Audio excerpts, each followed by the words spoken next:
Norton, hoje, o que pode ser considerado o principal problema para os acidentes de trânsito? É o excesso de velocidade, é a embriaguez? Conta para nós um pouquinho. Olha, o perito Norton, ele divide o acidente de trânsito em dois tipos, tá? Aqueles ligados os finais de semana, tá? Ao álcool, e aqueles ligados ao dia a dia, tá? Então, no dia a dia, o que acontece? Muito acidente com motociclista, né? O Brasil, ele tem um grande número de motociclistas durante o dia trafegando nas grandes cidades, muitos pedestres também. Então, se você combinar veículos com alta energia e atores que são sensíveis a uma interação, por exemplo, um pedestre com uma interação com um veículo, ele vai sofrer ferimentos, assim como o motociclista e o ciclista. E aí o resultado não pode ser diferente, né?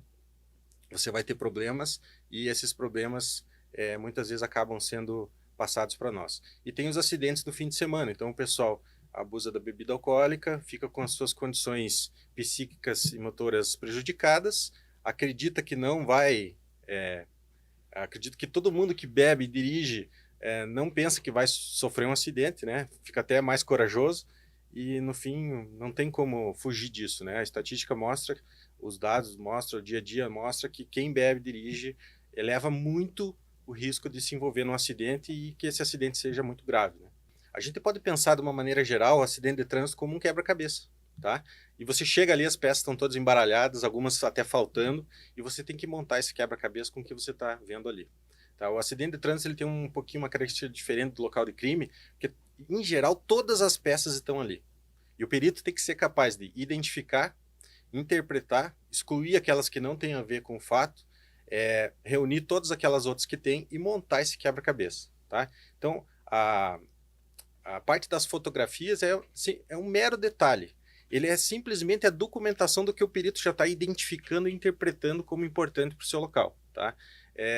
Se o perito não tirar nenhuma foto, a única coisa que não vai acontecer é que não vai ser documentado. Mas eu tenho certeza que todos os peritos que vão numa cena de acidente de trânsito, eles só saem da cena depois que eles já elucidaram o fato. Eles já podem contar a história do que aconteceu ali. Tá? O perito também pode ser entendido como um contador de história.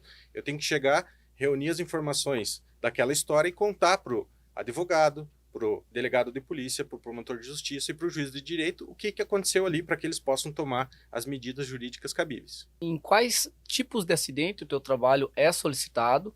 E quando você chega ali no acidente para ver a dinâmica dele, quais são as provas, o que você extrai daquele local?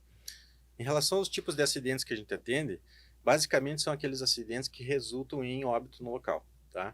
Então, acontece um acidente, alguém vê o acidente, liga para a polícia militar, rodoviária ou rodoviária federal, os agentes se deslocam ali, verificam que tem feridos ou já até pessoas em óbito, chama o socorro, aciona a polícia civil e já dizendo, tem uma pessoa aqui em óbito, acione-se a perícia. Né? E a perícia daí, a gente é acionado e se desloca até o local, geralmente o time formado pela viatura do ML, com o auxiliar de perícia que faz a remoção do corpo, e a viatura do Instituto de Criminalística, que tem o perito e o auxiliar de perícia. Né?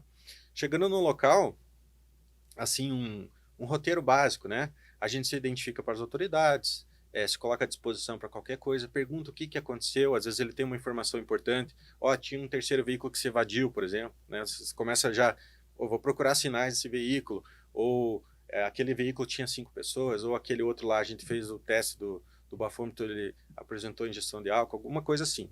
A partir desse momento, eu começo a fazer registros fotográficos gerais para mostrar a cena como um todo, tá? Caracterizar aquele local. E nesse meio tempo eu já estou de olho no pavimento, ver o comportamento dos veículos, já dou uma olhada para ver quais partes daqueles veículos foram acometidas, como que foi a interação desses veículos, né? Já entendo qual que foi a dinâmica de aproximação, e aí a gente vai fazendo um rastreamento desses vestígios. Tem várias maneiras do perito rastrear vestígios.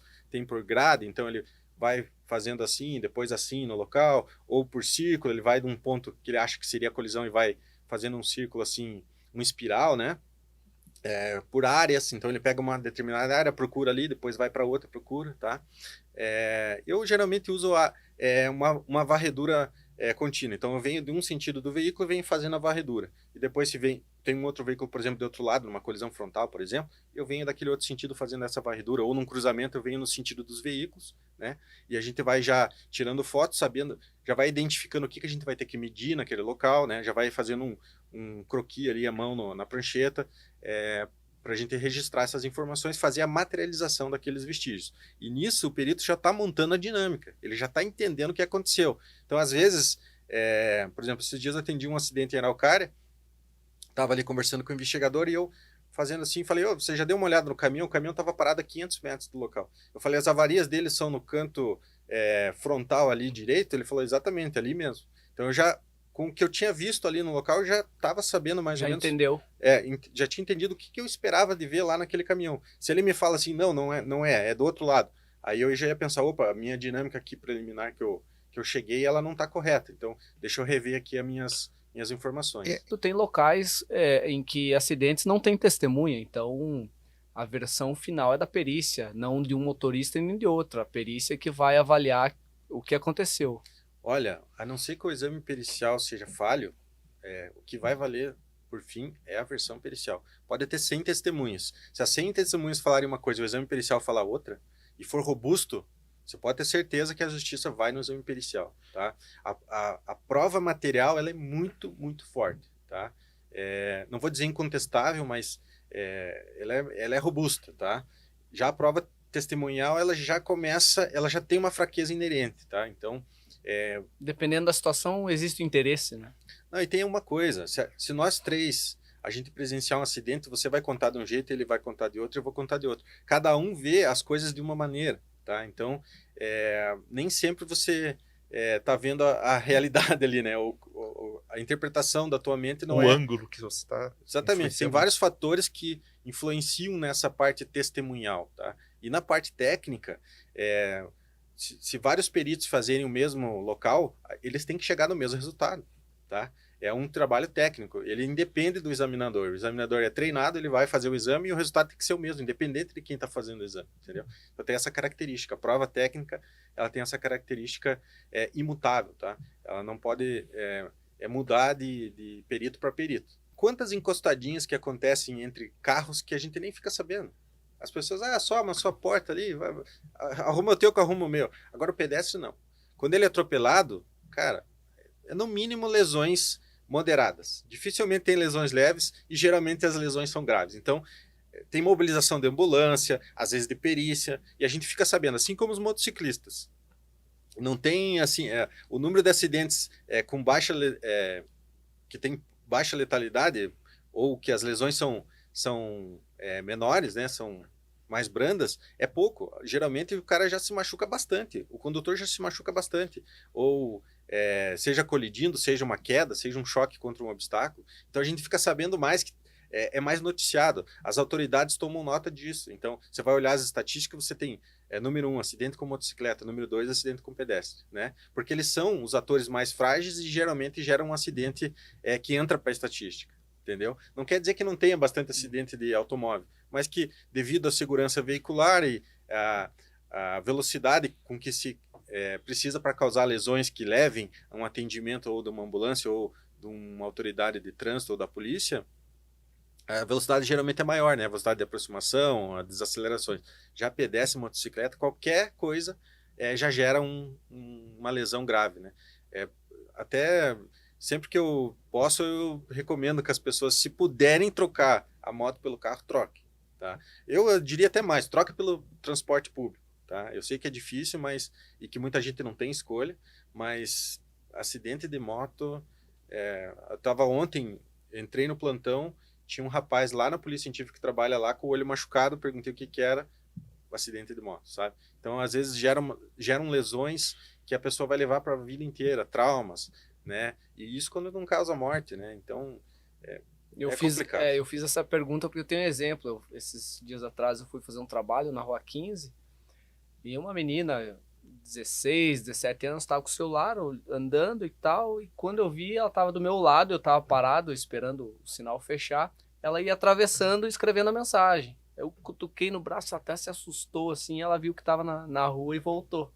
Caramba. Mas ali, nossa, era uma situação de desatenção em que as pessoas atualmente, né, por conta do celular na hora de atravessar a rua.